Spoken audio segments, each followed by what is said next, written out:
Hello, student, and welcome to the EcoEge Academy, your ultimate destination for high quality lectures on UGC NET Ayurveda Biology, CSIR NET Life Science, CUET PG Microbiology, GATE, and various other competitive exams. आज मैं आप सभी के लिए एक बहुत ही important और exam relevant topic discuss करने वाली हूँ। Epidemics and pandemics antimicrobial resistance AMR.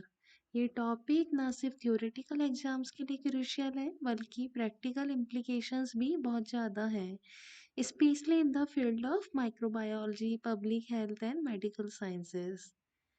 आपने कभी सोचा है कि जब भी कोई एपिडेमिक या पेंडेमिक आता है तो एंटीबायोटिक और एंटीवायरल ड्रग्स का एक्सेसिव यूज़ क्यों होता है और कैसे ये ओवर यूज डेंजरस हो सकता है?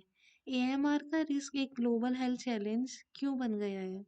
आज के लेक्चर में हम इन सब सवालों के जवाब समझेंगे। इस लेक्चर में मैं डिस्कस करूंगी आप सभी के साथ एएमआर क्या होता है और एपिडेमिक पेंडेमिक से इसके क्या रिलेशन है, एएमआर कैसे स्प्रेड करता है और इसके क्या क्या कॉन्सिक्वेंसेस होते हैं, कौन से मेजर एपिडेमिक्स पेंडेमिक्स एएमआर को इन्फ्लुएंस कर चुके हैं और सबसे इम्पॉर्टेंट एएमआर को कंट्रोल करने का बेस्ट स्ट्रेटेजीज कौन सी हैं। तो अगर आप UGC NET, CSIR NET, GATE या सीयूईटी पीजी के एग्जाम की तैयारी कर रहे हैं या किसी भी लाइफ साइंस के एग्जाम की तैयारी कर रहे हैं तो वीडियो को एंड तक जरूर देखिए ताकि आपको इस टॉपिक का एक क्लियर कॉन्सेप्चुअल अंडरस्टैंडिंग मिले। चलिए बिना किसी देरी के शुरू करते हैं आज का लेक्चर। तो देखते हैं आज का lecture.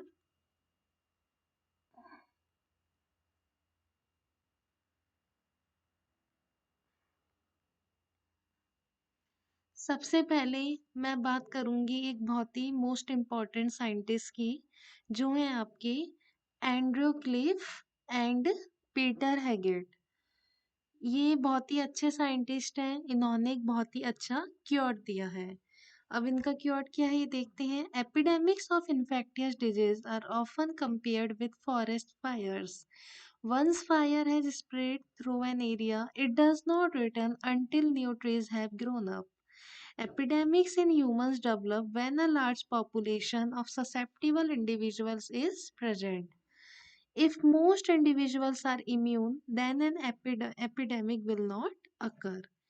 It means your cure ये बताता है कि इन्फेक्टियस डिजीज कैसे फैलते हैं और उनका कंपैरिजन फॉरेस्ट फायर से किया जा सकता है। जैसे एक बार जंगल में आग लग जाए तो जब तक नए पेड़ नहीं उगते हैं वापस वही जगह जलती नहीं है, उसी तरह जब एक जगह पर एपिडेमिक फैलती है तो अगर लोग इम्यून हो जाएं तो वही बीमारी वापस नहीं आएगी। एपिडेमिक्स तभी फैलती है जब एक जगह पर बहुत सारे लोग उस डिजीज के प्रति ससेप्टिबल हो जाते हैं, यानी उनमें इम्यूनिटी नहीं होती है। अगर ज़्यादा लोग इम्यून हो जाएं तो डिजीज फैलाने के चांसेस कम हो जाते हैं। अब ये कॉन्सेप्ट किसका है? ये कॉन्सेप्ट हर्ड इम्यूनिटी के बेस पे है। हर्ड इम्यूनिटी क्या होता है? हर्ड इम्यूनिटी ये होता है अगर किसी पर्टिकुलर एरिया या कहीं भी डिजीज फैल गई है और उस डिजीज के अगेंस्ट उस पर्टिकुलर एरिया के लोग इम्यूनाइज हो जाएं, उनको वैक्सीन लग जाए, तो उसको क्या कहा जाता है? Herd immunity. यानी कि उस एरिया के लोग अब उस डिजीज से फाइट कर सकते हैं, उनकी बॉडी उस डिजीज के अगेंस्ट फाइट कर पाएगी। तो यही कॉन्सेप्ट किसका है? हर्ड इम्यूनिटी का है। जब मेजोरिटी पॉपुलेशन इम्यून हो जाए तो डिजीज का फैलना मुश्किल हो जाता है। इसलिए वैक्सीनेशन और इम्यूनिटी काफ़ी इंपॉर्टेंट होते हैं ताकि एक एपिडेमिक को रोका जा सके। तो ये मैंने ऐड कर दिया Andrew Cliff and Peter Haggett का क्योट। ये मुझे काफ़ी अच्छा लग रहा था, काफ़ी पसंद आ रहा था, तो मुझे लगा कि आप सभी को मुझे बताना चाहिए कि उन्होंने कैसे रिलेट करा है ट्रीज के साथ या फॉरेस्ट के साथ। अब कुछ इम्पॉर्टेंट टर्मिनोलॉजी देखते हैं रिगार्डिंग एपिडेमियोलॉजी, हेल्थ, डिजीज, ये सब है क्या। अभी तक तो हमने बहुत ये टर्म सुने हैं, हेल्थ मेरी खराब है, मुझे डिजीज हो गई है, तो आखिर ये सब है क्या? हमें पता होना चाहिए हेल्थ क्या है, डिजीज क्या है। तो चलिए देखते हैं। सबसे पहले the science of epidemiology deals with the occurrences and distribution of disease with in a given population. Infectious disease epidemiology is concerned with organisms or agents responsible for the spread of infectious disease in human and other population. तो ये जो slide है आपकी epidemiology और उससे जुड़े basic concept को explain कर रही है, समझा रही है. तो मैं समझाती हूँ ये होता क्या है. सबसे पहले तो हमें ये जानना है एपिडेमियोलॉजी क्या होता है. एपिडेमियोलॉजी एक साइंस है जो किसी पॉपुलेशन में डिजीज की अकरेंस और डिस्ट्रीब्यूशन की स्टडी करती है. इन्फेक्टियस डिजीज एपिडेमियोलॉजी का फोकस उन माइक्रो ऑर्गेनिजम्स पे होता है जो ह्यूमंस और एनिमल्स में बीमारी फैलाते हैं.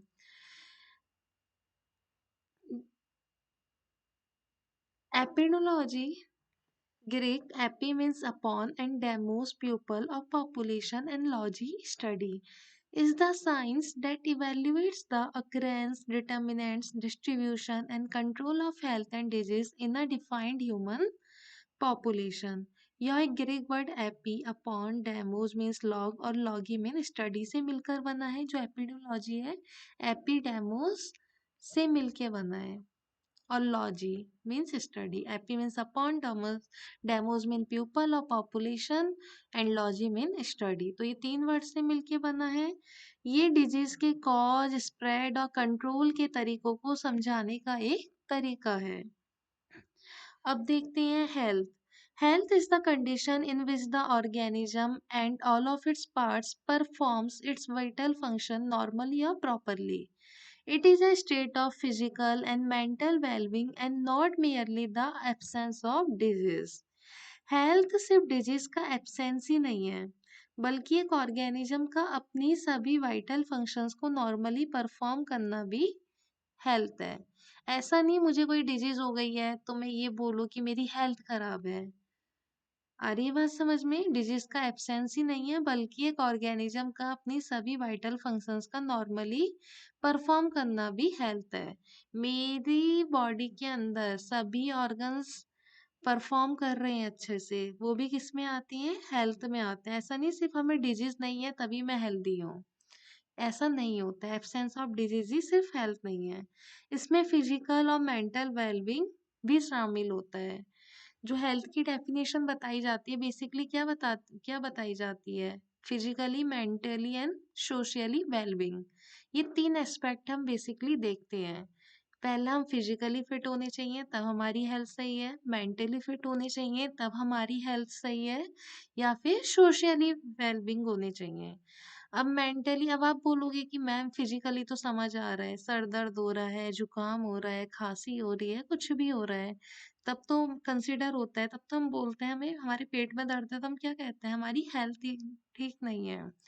पर मेंटली कैसे, अगर आप डिस्टर्ब्ड हो, आपको किसी भी चीज की टेंशन्स हैं, आप डिप्रेस्ड हो, तो वो चीज भी इसमें आ जाती है, वो भी हेल्थ में कंसिडर होती है. इसलिए आपकी हेल्थ तभी अच्छी मानी जाती है, तभी आप हेल्दी पर्सन माने जाती हो, तब आप physically, mentally and socially wellbeing हो, तब आप हैप्पी हो, तब आप हेल्दी हो. दुखी हो तो इसका मतलब ये नहीं कि आप हेल्दी हो, वो हेल्दी में कंसिडर नहीं होगा. मेंटली ठीक होना भी बहुत बड़ा एस्पेक्ट है हेल्थ का. अब हम देखते हैं डिजीज क्या है. डिजीज क्या होती है. Disease French days from and is an impairment of the normal state of an organism or any of its components that hinders the performance of vital functions.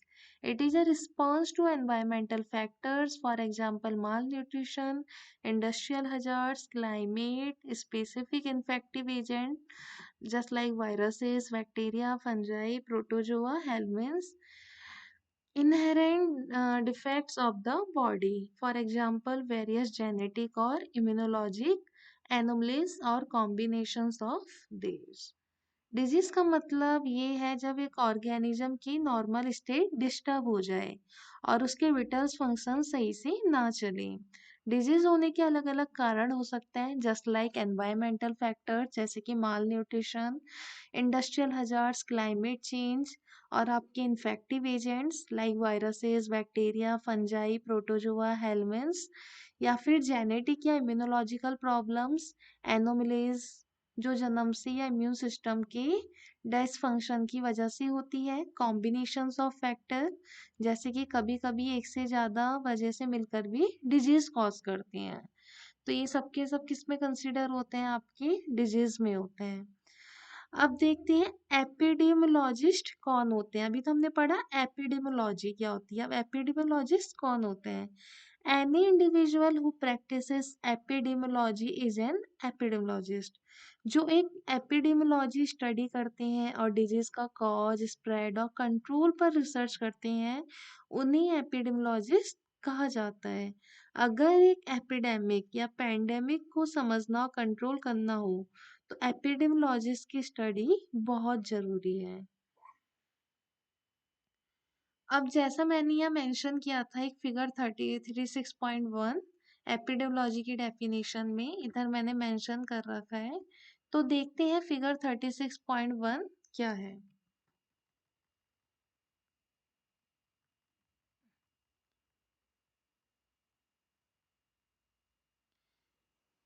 ये फिगर एपिडेमियोलॉजी का overview बता रहा है कि epidemiology है क्या। Epidemiology एक science है जो डिजीज के ओरिजिन, रिस्क फैक्टर्स और कंट्रोल मेजर्स को स्टडी करती है। ये डायग्राम दिखाता है कि एपिडेमियोलॉजिस्ट कैसे डिजीज आउटब्रेक और पेंडेमिक को समझते हैं और कंट्रोल करते हैं। अभी हम इसमें देख रहे हैं एपिडेमियोलॉजी के मेन फंक्शंस। इसके 3 फंक्शंस हैं। पहला, जो एपिडेमियोलॉजी क्या करते हैं, फर्स्ट वन क्या क्या फंक्शन है, monitor public health. Second one is respond to disease outbreaks, epidemics and pandemics. Third one is investigate emerging and re emerging diseases. तो number one, public health monitoring. तो इसमें आपके दो फैक्टर आ जाते हैं, एक आता है मॉर्बिडिटी रेट्स और एक आता है mortality rates. Morbidity rates is कितने लोग किसी डिजीज से अफेक्टेड है। पहले हम एपिडेमियोलॉजी में क्या देखते हैं, मॉर्बिडिटी रेट्स, कितने लोग किसी डिजीज से अफेक्टेड है। Second, mortality rates, it means कितने लोग किसी डिजीज से मर रहे हैं। सेकेंड वन है respond to diseases, outbreaks, epidemics and pandemics. तो उसमें भी दो फैक्टर्स आ जाता है, causes, determines causes of outbreaks, institute control measures. Causes of outbreaks किया जाता है, बीमारी फैलने के कारणों की पहचान की जाती है, किस किस वजह से डिजीज हो रही है, सारे एक्सपेक्ट, सारे फैक्टर्स देखे जाते हैं। सेकंड, कंट्रोल मेजर्स इम्प्लीमेंट किया जाता है ताकि फ्यूचर आउटब्रेक्स को रोका जा सके। Third one is investigate emerging and re emerging diseases, नई और वापसी कर रही बीमारियों की जांचें। इसमें भी दो आ जाते हैं, determine risk factors, recommend control measures. Risk factor determines किए जाते हैं जो डिजीज फैलाने में मदद करती हैं। कंट्रोल मेजर्स रिकमेंड किए जाते हैं ताकि डिजीज का स्प्रेड रोका जाए। बताया जाता है आप सैनिटाइजर का यूज कीजिए, घर से बाहर मत निकलिए, आइसोलेट करके रहिए। सारे क्या होता है, रिकमेंडेड कंट्रोल मेजर्स होते हैं कि किसी डिजीज को कैसे रोका जा सकता है। तो यही पूरा आपका एपिडेमियोलॉजी पे बेस है। आई होप कि इस आपको चार्ट से बहुत अच्छे से क्लियर हुई होंगी चीजें। अगर आपको कोई भी डाउट हो तो प्लीज मुझसे कमेंट सेक्शन में पूछा करिए। तो इसमें तो हमने देखा था ऊपर वाले चार्ट में, एपिडेमियोलॉजी एक मल्टी फंक्शनल साइंस है जो डिजीज की स्टडी करती है, उनके कॉजेस और रिस्क फैक्टर्स को एनालाइज करती है और फ्यूचर आउटब्रेक्स को प्रिवेंट करने के लिए सॉल्यूशन देती है। ये पब्लिक हेल्थ के लिए बहुत इंपॉर्टेंट होती है क्योंकि इससे डिजीज का कंट्रोल और प्रिवेंशन पॉसिबल है। अब हम देखते हैं डिजीज क्लासिफिकेशन। इस स्लाइड में आपको पूरा का पूरा डिजीज क्लासिफिकेशन बता रखा है। सबसे पहले आपकी आती है sporadic disease. When a disease occurs occasionally and at irregular intervals in a human population, it is a sporadic disease. For example, bacterial meningitis. जब कोई डिजीज कभी कभी और इरेगुलर इंटरवल्स पर किसी पॉपुलेशन में होती है तो उसे स्पोरेडिक डिजीज कहते हैं। एग्जाम्पल, बैक्टीरियल मेनिंजाइटिस हो गया जो कभी कभी अलग अलग लोगों में देखने को मिलता है। सेकंड वन है आपकी endemic disease. When it maintains a steady, low level frequency at a moderately regular interval, it is an epidemic. Greek word endemos, dwelling in the same pupil, for example the common cold. जब कोई disease एक steady और low level frequency पर किसी particular area या population में continuously present रहती है तो उसे एंडेमिक डिजीज कहती हैं। जैसे कि आपका एग्जांपल हो गया कॉमन कोल्ड, जो हर जगह माइल्ड लेवल पर बना रहता है। एंडेमिक वर्ड ग्रीक वर्ड से लिया गया है एंडीमोस, जिसका मतलब है dwelling in the same people से आया है, जो यह दिखाता है कि ये डिजीज एक स्पेसिफिक पॉपुलेशन में बनी रहती है। थर्ड वन है आपका hyperendemic diseases. Hyperendemic diseases gradually increase in occurrence frequency beyond the endemic level but not to the epidemic level. For example, common cold during winters month. जब एक endemic disease का level थोड़ा ज़्यादा बढ़ने लगता है लेकिन endemic की कैटेगरी तक नहीं पहुंचता तो उसे हाइपर एंडेमिक डिजीज कहते हैं। For example common cold during winter, सर्दियों में कॉमन कोल्ड ज़्यादा फैलता है लेकिन हर जगह नहीं होता। फोर्थ वन है आपका आउटब्रेक। आउटब्रेक किसे कहते हैं? बीमारी का अचानक फैलना। तो N outbreak is the sudden unexpected occurrence of a disease, usually focally or in a limited segment of a population. For example, Legionnaires disease. जब कोई डिजीज एक लिमिटेड एरिया या स्पेसिफिक सेगमेंट ऑफ पॉपुलेशन में अचानक से फैलता है तो उसे आउटब्रेक कहती हैं। फॉर एग्जाम्पल लेग्यूनाइड्स डिजीज, जो कभी कभी किसी छोटी पॉपुलेशन में एकदम से फैल जाती है। अब आपका है fifth one is epidemic. An epidemic Greek epidemos upon the pupil, on the other hand, is an outbreak affecting many people at once. That is, there is a sudden increase in the occurrence of a disease above the expected level. Influenza is an example of a disease that may occur suddenly and unexpectedly in a family and often achieves epidemic status in a community. Epidemic किसको कहा जाता है? महामारी। जब कोई outbreak बहुत लोगों को एक साथ इम्पैक्ट करे और डिजीज का लेवल एक्सपेक्टेड लेवल से बहुत ज़्यादा बढ़ जाए तो उसे एपिडेमिक कहते हैं। फॉर एग्जाम्पल इन्फ्लुएंजा फ्लू, जो कभी कभी अचानक किसी कम्युनिटी में एपिडेमिक बन सकता है।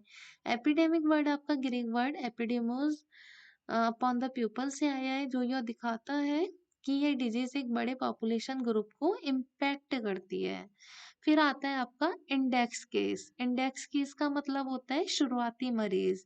The first case in an epidemic is called the index case. किसी एपिडेमिक में पहला पेशेंट जिसमें डिजीज डिटेक्ट होती है उसे इंडेक्स केस कहते हैं। मतलब कोई भी एपिडेमिक में फर्स्ट पेशेंट जिसमें जो डिजीज फैल रही है वो उसमें दिखेगी तो उसे क्या बोला जाएगा? इंडेक्स केस बोला जाएगा। तो आई होप आपको डिजीज पता चली होंगी कौन कौन सी डिजीज होती हैं। तो हमने कौन कौन सी देखी एक बार समराइज कर लेते हैं। स्पोरेडिक डिजीज कभी कभी और इरेगुलर ही होती है। एंडेमिक डिजीज हमेशा एक स्पेसिफिक एरिया पॉपुलेशन में प्रेजेंट रहती है। Hyper endemic disease endemic level से थोड़ा ज़्यादा फैलती है लेकिन एपिडेमिक नहीं होती। आउटब्रेक एक लिमिटेड एरिया पॉपुलेशन में अचानक से डिजीज फैलने को कहती है। एपिडेमिक जब एक आउटब्रेक एक्सपेक्टेड लेवल से ज़्यादा लोगों को इम्पैक्ट करे। इंडेक्स केस किसी एपिडेमिक का पहला पेशेंट। अब हम नेक्स्ट देखते हैं, अभी हमने एपिडेमिक देखा, अब हम देखते हैं पेंडेमिक। पेंडेमिक क्या होता है? महामारी। A pandemic Greek में pan और जिसका means है all is an increase in disease occurrence within a large population over a very wide region, usually the world. Usually pandemic diseases spread among continents. The global H1N1 influenza outbreak of 1918 is a good example. Pandemic जिसे महामारी कहा जाता है, pandemic एक ऐसी disease होती है जो एक बड़े पॉपुलेशन ग्रुप और एक वाइड जियोग्राफिकल रीजन में फैलती है, ज़्यादातर पूरी दुनिया में। या कॉन्टिनेंट से कॉन्टिनेंट तक स्प्रेड होती है और बहुत बड़े बड़े स्केल पर लोगों को इम्पैक्ट करती है। पेंडेमिक ग्रीक वर्ड पैन जिसका मतलब है ऑल से लिया गया है, जो दिखाता है कि यह डिजीज पूरी दुनिया में फैल सकती है। पेंडेमिक का एग्जाम्पल आपका H1N1 इन्फ्लुएंजा पेंडेमिक जो ऑफ 1918 में जो आया था, स्पेनिश फ्लू, जो दुनिया भर में फैल गया था और मिलियंस ऑफ लोगों की जान ले गया था। और एक सबसे अच्छा एग्जाम्पल कोविड-19 जो आप सभी ने देखा ही है, इससे बेस्ट एग्जाम्पल पेंडेमिक का कोई भी नहीं हो सकता है। ये तो हम सभी ने अच्छे से देखा है। तो ये भी क्या था, एक पेंडेमिक था, ये पूरी दुनिया में फैल गया था ओवर अ कॉन्टिनेंट्स। एंडेमिक सिर्फ एक कंट्री या रीजन में होता है, पर पेंडेमिक एक ग्लोबल लेवल पर फैलती है और मल्टीपल कॉन्टिनेंट्स को इम्पैक्ट करती है। जैसे कि मैंने भी आपको बताया भी था, कोविड-19 भी एक रिसेंट पेंडेमिक का एग्जाम्पल है।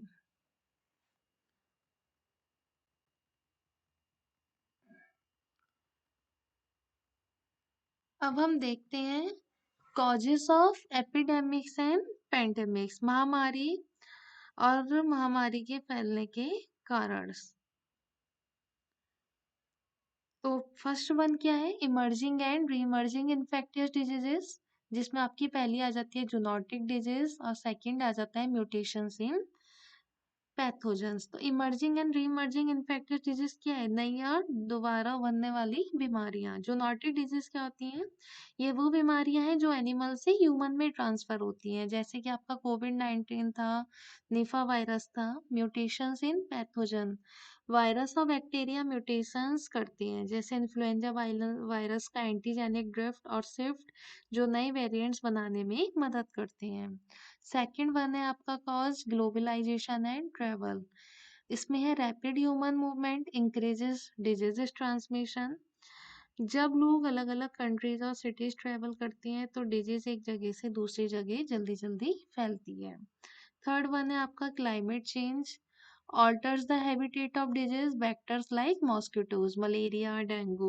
Climate change disease carrying organism जैसे mosquitoes का हैबिटेट चेंज करने से होती है, जिस वजह से मलेरिया डेंगू जैसी डिजीज बढ़ सकती है। फोर्थ वन है आपका anti microbial resistance, AMR, bacteria resistance pathogens increase disease burden. तो बैक्टीरिया वायरसेस एंटीबायोटिक या मेडिसिन के अगेंस्ट रेजिस्टेंस हो जाती हैं, जिससे ट्रीटमेंट मुश्किल हो जाता है और डिजीज और फैलती है। फिफ्थ वन है आपका urbanisation and population density, close contact between individuals facilitate transmission. जब पॉपुलेशन डेंसिटी और क्लोज कॉन्टेक्ट से डिजीज स्प्रेड होने के चांसेस बढ़ते हैं।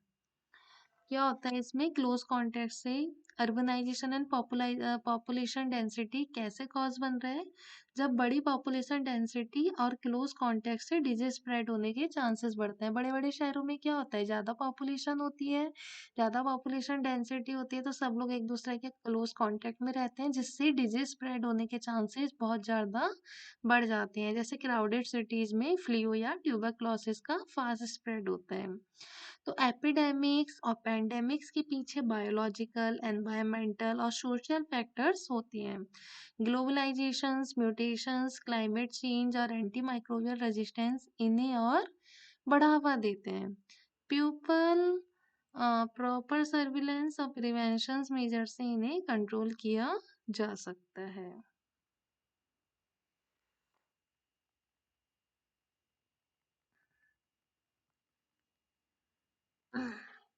अब यहाँ मैंने एक पूरा चार्ट बना रखा है, major historical epidemics and pandemics, कि हमारे हिस्ट्री में या हमारे इतिहास में कौन कौन सी बड़ी महामारी आई है, पेंडेमिक्स और एपिडेमिक्स हम सबको पता होना चाहिए। जब हम एंडेमिक्स और पेंडेमिक्स की बात ही कर रहे हैं, एपिडेमिक्स और पेंडेमिक्स की बात ही कर रहे हैं, तो हमें पता होना चाहिए कौन सी डिजीज आई थी, कौन से टाइम पीरियड में आई थी, कॉज क्या था, इम्पैक्ट क्या था। तो सबसे पहले आपकी आई थी ब्लैक डेथ, जो कब आई थी आपकी 1347 टू 1351। क्या था ये, एक पेंडेमिक था। कॉज किसकी वजह से हुआ था ये, यार्सीनिया पेस्टिस की वजह से, जो एक प्लेग बैक्टीरिया है। इसका इम्पैक्ट क्या था, यूरोप में 25 से 50 मिलियन लोगों की मौत हो गई थी। ये एक डेडली बैक्टीरियल इन्फेक्शन था, जो रेट्स और फ्लीज के थ्रू फैली थी। कहाँ पे, यूरोप में फैली थी। यूरोप के पॉपुलेशन का एक बड़ा हिस्सा खत्म हो गया था। फिर सेकंड आया आपका स्पेनिश फ्लू, जो किसका टाइप है आपका, पेंडेमिक का। कब आया था ये, 1918 टू 1920। इसमें भी 15 मिलियन लोगों की मौत हुई थी।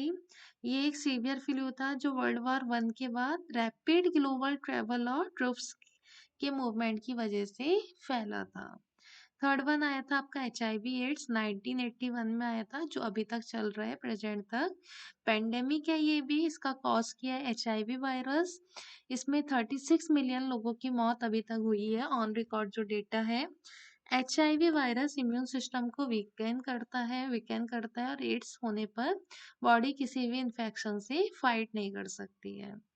फिर आपका सार्स आया था जो 2002 से 2003 तक, ये एक एपिडेमिक था। इसका कॉज क्या था? सार्स कॉव कोरोना वायरस फैमिली से बिलोंग करता था। इसमें 774 लोगों की डेथ हुई थी। ये एक रेस्पिरेटरी इलनेस थी जो चाइना से स्टार्ट हुई और लिमिटेड स्प्रेड की वजह से जल्दी कंट्रोल हो गई। फिर कोविड-19, ये तो हम सभी को पता है, पेंडेमिक 2019 में आया था जो अभी तक है। पेंडेमिक का टाइप है, इसका कॉजेस क्या है? सार्स कॉव 2 कोरोना वायरस, जो इसका ऑन रिकॉर्ड डेटा है 6 मिलियन प्लस लोगों की मौत हो गई है ग्लोबली। ये चाइना की वुहान सिटी से स्टार्ट हुआ, पूरे वर्ल्ड में फैल गया, जिसमें लॉकडाउन्स, वैक्सीन और मेडिकल क्राइसिस सब देखा गया। तो पेंडेमिक और एपिडेमिक अलग अलग टाइम पीरियड्स में आते रहते हैं, उसका इम्पैक्ट ह्यूमन पॉपुलेशन और हिस्ट्री को चेंज करता है। साइंटिफिक एडवांसमेंट और हेल्थ मेजर्स उन्हें कंट्रोल करने में मदद करते हैं। आई होप आपको पता चला होगा आपकी हिस्ट्री में भी कितने एपिडेमिक्स और पेंडेमिक्स रहे हैं, कौन कौन सी डिजीजेस आई हैं।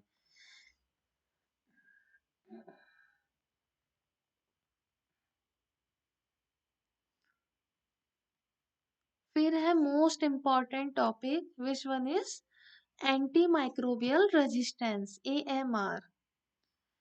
द एबिलिटी देखते हैं इसमें, पहले तो EMR होता क्या है? The ability of micro organisms, bacteria, viruses, fungi, parasites to resist the effects of anti microbial drugs.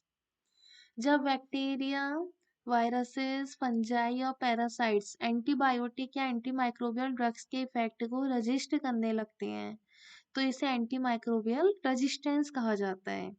इसका मतलब ये है कि मेडिसिन इन माइक्रो ऑर्गेनिजम्स पर काम नहीं करती। मेडिसिन मतलब एंटीबायोटिक्स, और इन्फेक्शन ट्रीट करना मुश्किल हो जाता है। मैकेनिज्म ऑफ AMR देखते हैं, मैकेनिज्म क्या है? बैक्टीरिया का एंटीबायोटिक से कैसे अपने आप को बचाता है। फर्स्ट वन है enzyme production, bacteria produce enzyme AG beta lactamase that destroy antibiotic. सबसे पहले बैक्टीरिया ऐसी एंजाइम्स प्रोड्यूस करता है जो एंटीबायोटिक को ब्रेक डाउन कर देती हैं। For example beta lactamase enzyme जो पेनिसिलिन टाइप एंटीबायोटिक को ब्रेक डाउन कर देता है। सेकंड है efflux pumps. Efflux pumps bacteria expel antibiotic before they can act. Antibiotic को बाहर निकालना, ये भी एक एबिलिटी है बैक्टीरिया के अंदर। बैक्टीरिया के अंदर स्पेशल पंप्स होती हैं जो एंटीबायोटिक को सेल्स के बाहर निकाल देते हैं। इससे ड्रग्स के इफेक्ट होने से पहले ही खत्म हो जाता है। थर्ड वन है आपका mutations of target sites. Structural changes in bacterial proteins prevents antibiotic bindings. Bacteria अपने प्रोटीन्स या स्ट्रक्चर को म्यूटेट कर लेते हैं ताकि एंटीबायोटिक उनके साथ बाइंड ना हो सके। इससे ड्रग इनइफेक्टिव हो जाता है। फोर्थ वन है आपका biofilm formation. Bacteria form protective layers making them resistant to antibiotic. अब बैक्टीरिया के अंदर एक एबिलिटी होती है, बहुत सारे बैक्टीरिया मिलके अपने चारों ओर एक प्रोटेक्टिव लेयर बना लेते हैं, जिसे कहा जाता है बायोफिल्म। अभी क्यों बनाते हैं? जिससे एंटीबायोटिक इनके अंदर ना जा सके। एंटीबायोटिक को रोकने के लिए अपने चारों ओर एक प्रोटेक्टिव लेयर बना लेंगे। इससे बैक्टीरिया सेफ रहते हैं और ड्रग का उन पर कोई भी असर नहीं होता है। फिफ्थ वन लास्ट है आपका horizontal gene transfer, resistant gene transfer between bacteria via plasmid.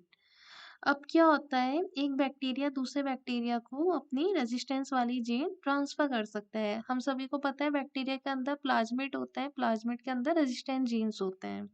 तो ये क्या करते हैं, ये प्लाज्मिड के थ्रू रेजिस्टेंट जीन्स को ट्रांसफर कर देते हैं। इससे रेजिस्टेंट जल्दी फैलता है और बैक्टीरिया पावरफुल बन जाता है।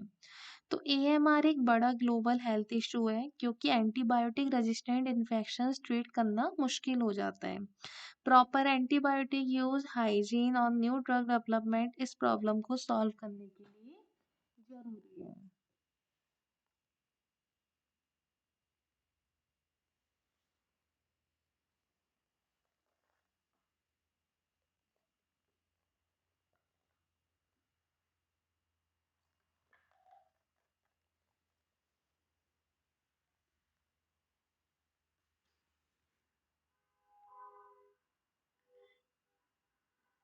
फिर आता है आपका कॉजेस ऑफ एएमआर। अब हमने अभी तो देखा एंटी माइक्रोबियल रेजिस्टेंस है क्या, बट इसके कारण क्या है भी तो हमें पता चलना चाहिए, आखिर एएमआर हो क्यों रहा है।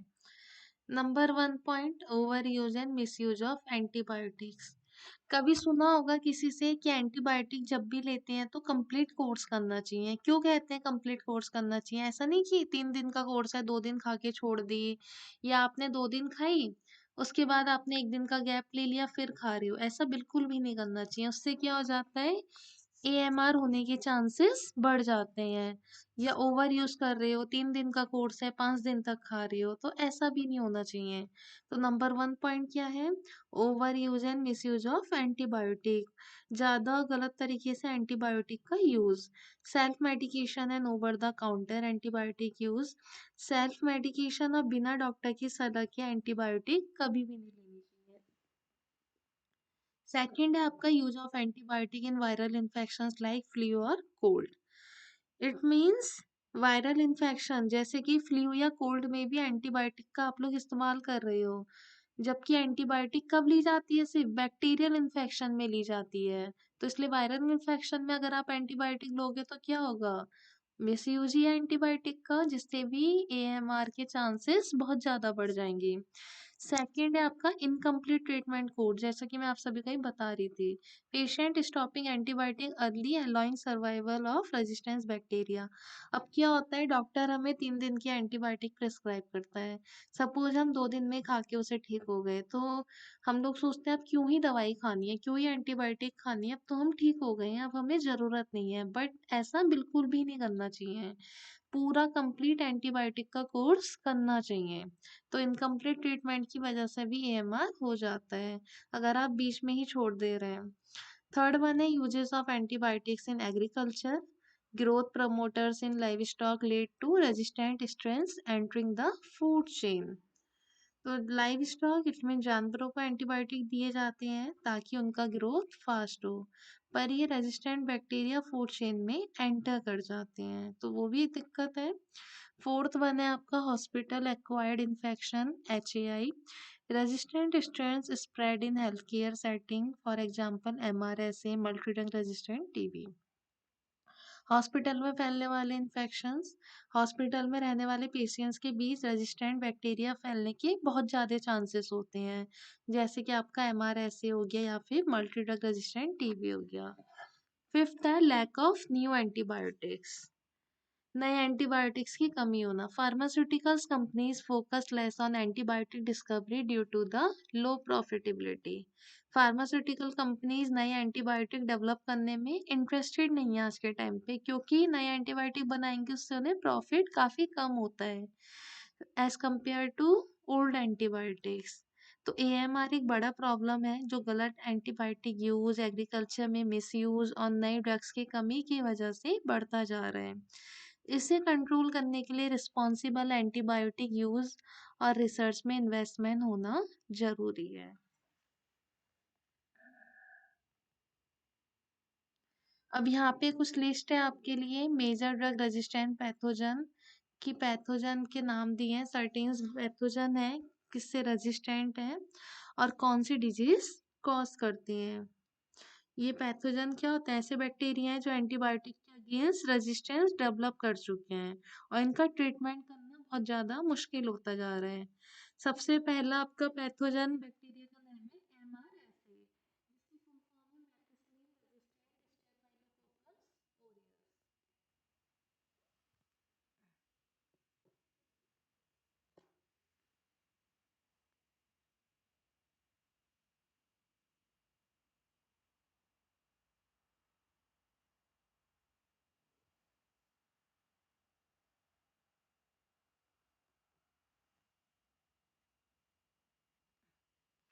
यहाँ मैंने गलती से थोड़ा टाइपिंग में आई थिंक कुछ इशू हो गया है, तो बैक्टीरिया का नाम गलत लिख दिया गया है, स्टेफाइलोकोकस ओरियस। जब भी हम साइंटिफिक नेम को लिखते हैं तो कैसे लिखते हैं? फर्स्ट नेम हम कैपिटल लिखते हैं, सेकंड स्मॉल लिखते हैं, वो चीज़ सही है। पर टाइपिंग के टाइम हम क्या करते हैं? इटैलिसाइज करते हैं, और अगर हम लिख रहे हैं तो उसे अंडरलाइन करते हैं। तो मैंने इटैलिसाइज किया था, पर पता नहीं क्यों पीडीएफ में शो नहीं हो रहा है। तो यहाँ पे स्टेफाइलोकोकस ऑरियस जो मैंने लिखा है, ये इसमें इटैलिसाइज नहीं हो रखा है। तो अगर आप अपनी नोटबुक में इसको नोट डाउन करोगी तो अंडरलाइन करोगे, कोई भी बैक्टीरिया का नेम आ रहा है तो उसे अंडरलाइन करोगे, और अगर टाइप कर रही हो तो इटैलिसाइज। ठीक है, ये मैं देख रही थी अभी, मुझे लगता है थोड़ा कुछ इशू हो गया है। एमआरएसए मैथिस्लिन रेजिस्टेंट स्टेफाइलोकोकस ओरियस, जो किससे रेजिस्टेंस है, कौन सी ड्रग से रेजिस्टेंट है? Beta lactams. बीटा लैक्टम्स ही है। डिजीज कौन सी कॉज करता है? ये स्किन इन्फेक्शन और निमोनिया। सेकंड है MDR TB, multi drug resistant tuberculosis. ये किससे है? आइसोनिजाइड और रिफेम्पसिन, जो कौन सी डिजीज कॉज करता है? ट्यूबरक्लोसिस। थर्ड वन है आपका सीआरई, जो क्या है आपका? कार्बिनेम रेजिस्टेंट एंट्रियोबैक्टीरियो एसएसी। तो ये रेजिस्टेंट किससे है आपका? कार्बना एपिनेम्स, जो कि कौन सी डिजीज कॉज करता है? Urinary tract infection. Fourth one है ईएसबीएल प्रोड्यूसिंग एंटेरियो बैक्टीरिया ईएससीसी, जो आपका बीटा लैक्टम्स है, जो डिजीज कॉज करता है ब्लड स्ट्रीम इन्फेक्शन में। फिर है आपका क्लॉस्ट्रीन रेजिस्टेंट बैक्टीरिया, जो कौन सी ड्रग से रेजिस्टेंट है? आपका कॉलिस्ट्रीन, जो कौन सी डिजीज कॉज करता है? Severe bacterial infection. अब एमआरएसई, ये बैक्टीरिया स्किन इन्फेक्शन और निमोनिया को कॉज करता है, कॉमन एंटीबायोटिक से ट्रीट नहीं होता है। मतलब ये सारे बैक्टीरिया हैं, किस किस ड्रग से रेजिस्टेंस है, इनके नाम दिए गए हैं, जैसे बीटा लैक्टिनस हो गया, आइसोनिजाइड हो गया, रिफेम्पसिन हो गया, आपका कार्बेपेनम हो गया, बीटा लैक्टम्स हो गया, कॉलिस्टीन, ये सारी ड्रग्स हैं, कौन कौन सी डिजीज कॉज कर रहे हैं। फिर है आपका नेक्स्ट टॉपिक, जो आपके सिलेबस में ही था, which is very most important, mention भी था आपकी यूजीसी नेट आयुर्वेदा के सिलेबस में, epidemic and pandemic anti microbial resistance. This topic refers to how antimicrobial resistance AMR spreads and worsens during epidemics and pandemics.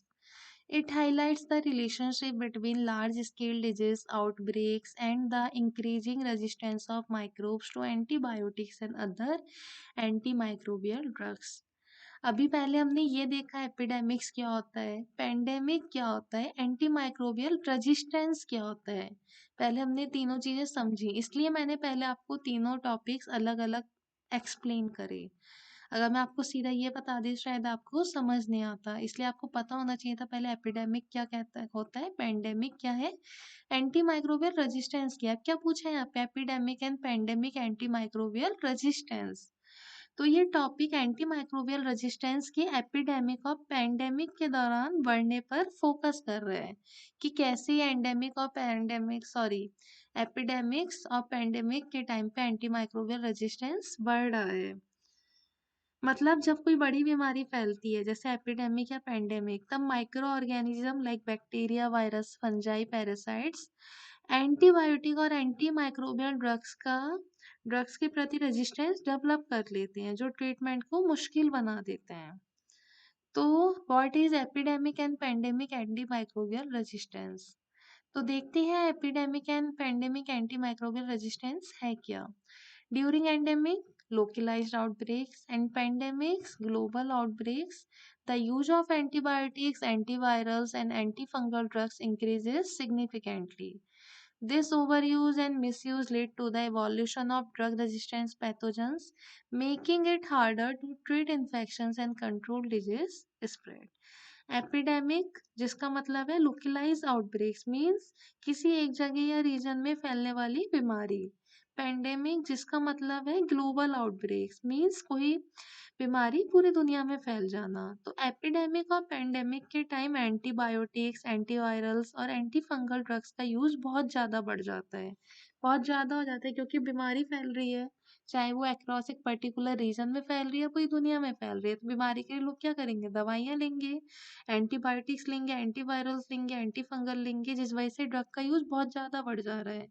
और over use और misuse की वजह से क्या हो जा रहा है? एंटी माइक्रोबियल रेजिस्टेंस हो जा रहा है। अभी हमने पहले देखा भी था एंटी माइक्रोबियल रेजिस्टेंस क्यों हो रहा है? Over use and miss use of antibiotics.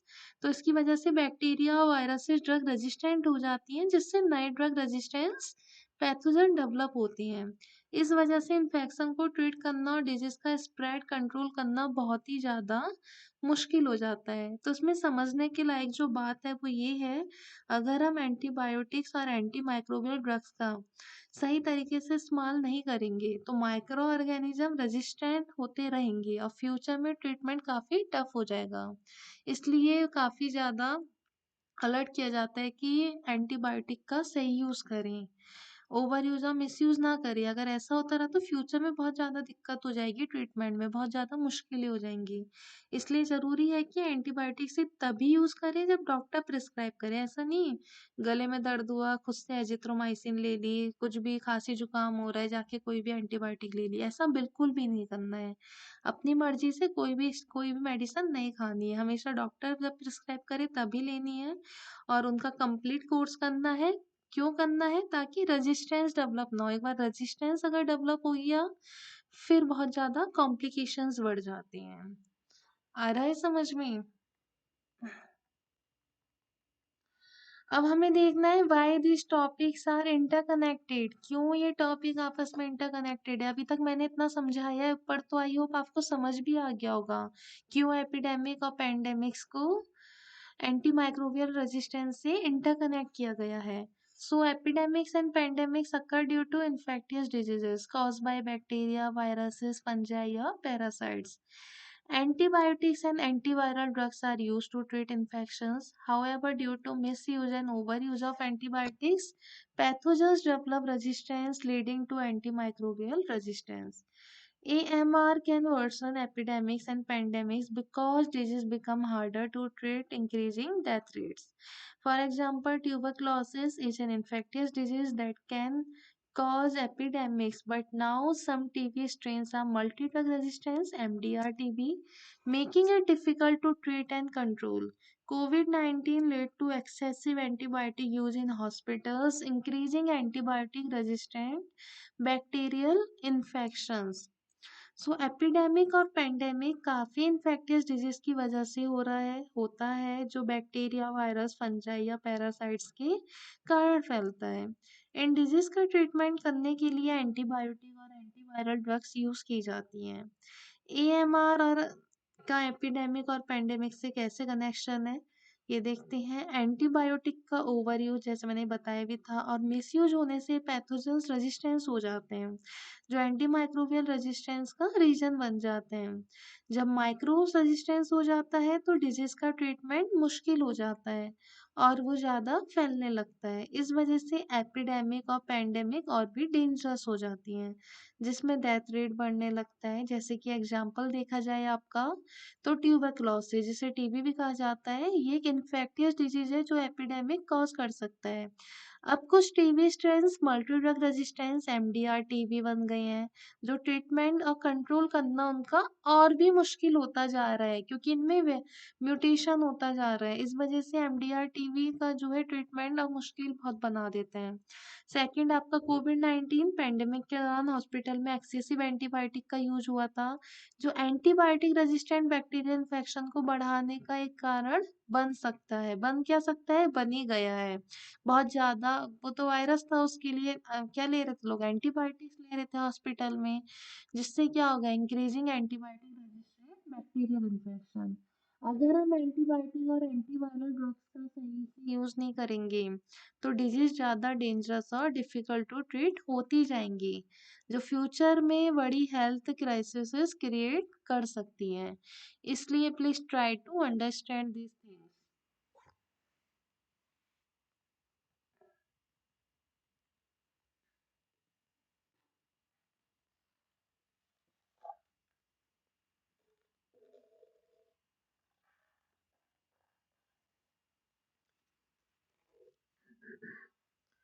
आपको कैसे लगते हैं मेरे लेक्चर? प्लीज कमेंट सेक्शन में आप लोग बताया करिए मुझे, फीडबैक दीजिए कैसा लगता है। कुछ भी डाउट है तो आप प्लीज मेरे साथ डिस्कस कीजिए कमेंट सेक्शन में। मैं आपको सारे डाउट्स क्लियर करूंगी, हर एक चीज अच्छे से एक्सप्लेन करूंगी, क्योंकि मैं नहीं चाहती हूँ कि आपका एग्जाम में कोई भी प्रॉब्लम हो।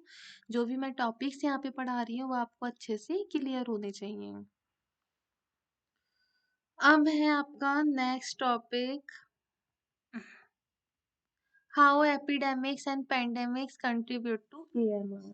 कैसे एपिडेमिक और पेंडेमिक एएमआर को कंट्रीब्यूट कर रही हैं।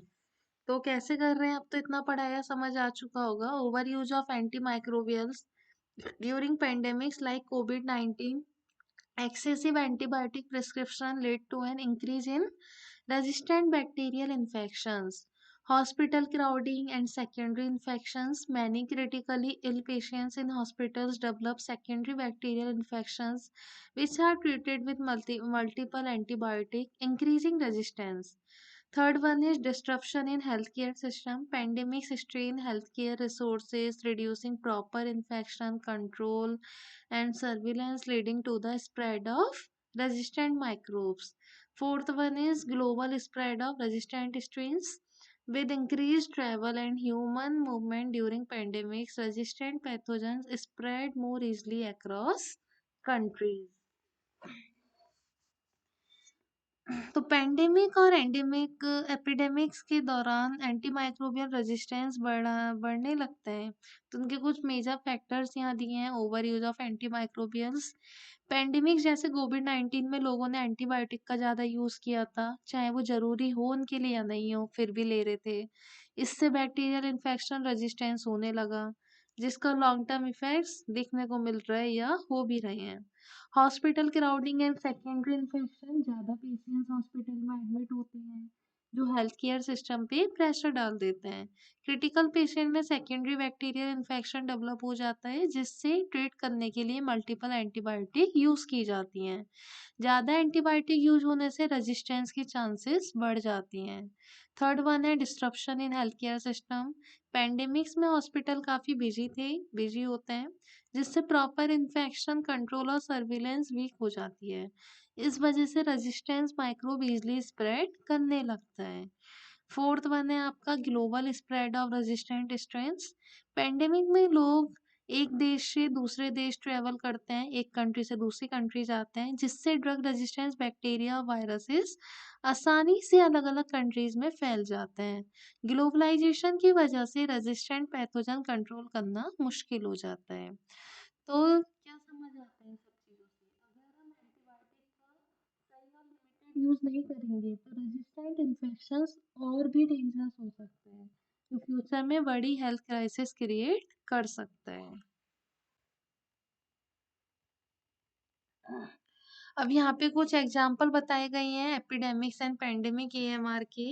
लाइक आपका COVID 19 pandemic 2019 to present increase antibiotic use lead to a rise in carbapenem resistant bacteria. H1N1 influenza pandemic, over use of ऑस्ट्रेलबेन Tamiflu lead to resistance in flu viruses. Multi-drug resistant tuberculosis. The TB epidemic has been worsened by AMR, making treatment difficult.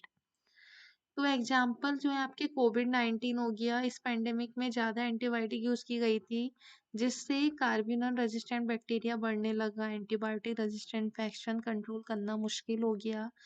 H1N1 influenza pandemic 2009, flu virus के treatment के लिए ऑसेल्टमेविर टेमिफ्लू का over use किया गया, इस वजह से फ्लू वायरस रेजिस्टेंट हो गया। मल्टीड्रग रेजिस्टेंस आपका टीबी एपिडेमिक में एंटी माइक्रोबियल रेजिस्टेंस ने प्रॉब्लम और बढ़ा दी। एमडीआर टीबी के ट्रीटमेंट डिफिकल्ट हो गया, क्योंकि स्टैंडर्ड एंटीबायोटिक्स काम नहीं कर सकी। अब अगर हम कॉन्सिक्वेंसेस की बात करें एपिडेमिक एंड पेंडेमिक एएमआर की, higher mortality rates, resistant infections become untreatable, leading to more deaths, longer hospital stay, and higher cost. Patients with resistant infection require prolonged treatment and expensive drugs. Failure of standard treatments, common antibiotics and antivirals stop working, requiring stronger, less effective alternatives. तो अगर मैं consequences की बात करूं, जब drug resistance बढ़ता है तो इन्फेक्शियस डिजीज के ट्रीटमेंट और भी टफ हो जाता है। इसके कुछ सीरियस कॉन्सिक्वेंसेस हैं लाइक हायर मोर्टेलिटी रेट्स। जब इन्फेक्टियस डिजीज या इन्फेक्शन रेजिस्टेंस हो जाता है तो उनका ट्रीटमेंट नहीं हो पाता है, जिससे लोगों की ज़्यादा डेथ होने लगती है। सेकंड वन क्या हो सकता है, longer hospital stay and higher cost. Patients को हॉस्पिटल में ज़्यादा टाइम रहना पड़ता है क्योंकि रेजिस्टेंट इन्फेक्शन का ट्रीटमेंट लॉन्गर और कॉस्टली होता है। एक्सपेंसिव ड्रग्स लगती हैं जो हर किसी के लिए अफोर्डेबल नहीं होती। थर्ड वन है आपका failure of standard treatment. Common antibiotics और एंटीवायरल फेल हो जाती हैं तो नया और स्ट्रॉन्गर मेडिसिन ढूंढनी पड़ती हैं। लेकिन नए ड्रग्स या तो कम इफेक्टिव होते हैं या फिर साइड इफेक्ट ज़्यादा देते हैं। तो एएमआर एक सीरियस ग्लोबल हेल्थ थ्रेट है जो एपिडेमिक्स और पेंडेमिक्स में और भी बढ़ता है। इससे कंट्रोल करने के लिए एंटीबायोटिक का रिस्पॉन्सिबल यूज़ करना बहुत ज़्यादा ज़रूरी है।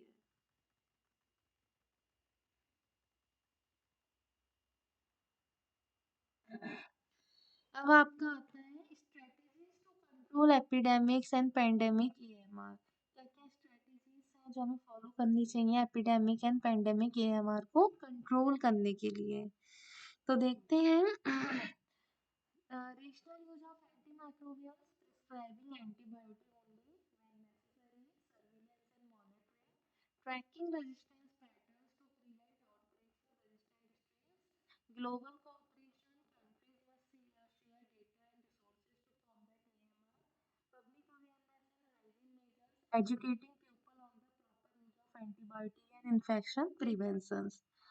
तो एंटीमाइक्रोबियल रेजिस्टेंस को कंट्रोल करने के लिए कुछ इंपॉर्टेंट स्ट्रेटजीज अडॉप्ट करनी चाहिए। Number one, regional use of antimicrobials. Antibiotic सिर्फ जरूरत पड़ने पर ही प्रिस्क्राइब करनी चाहिए।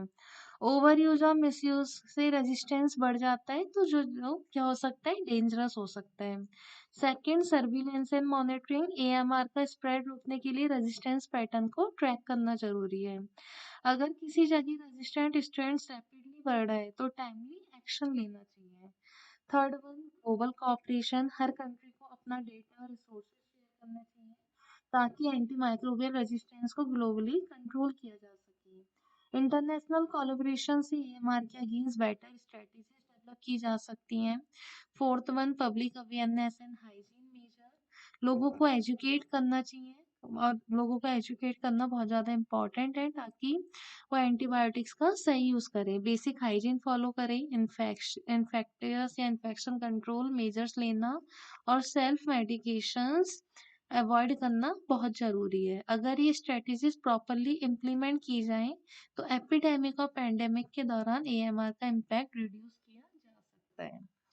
तो आई होप आप सभी को ये टॉपिक बहुत अच्छे से क्लियर हुआ होगा। जैसा कि आपका सिलेबस में टॉपिक थर्ड टॉपिक मेंशन था, epidemic and pandemic anti microbial resistance.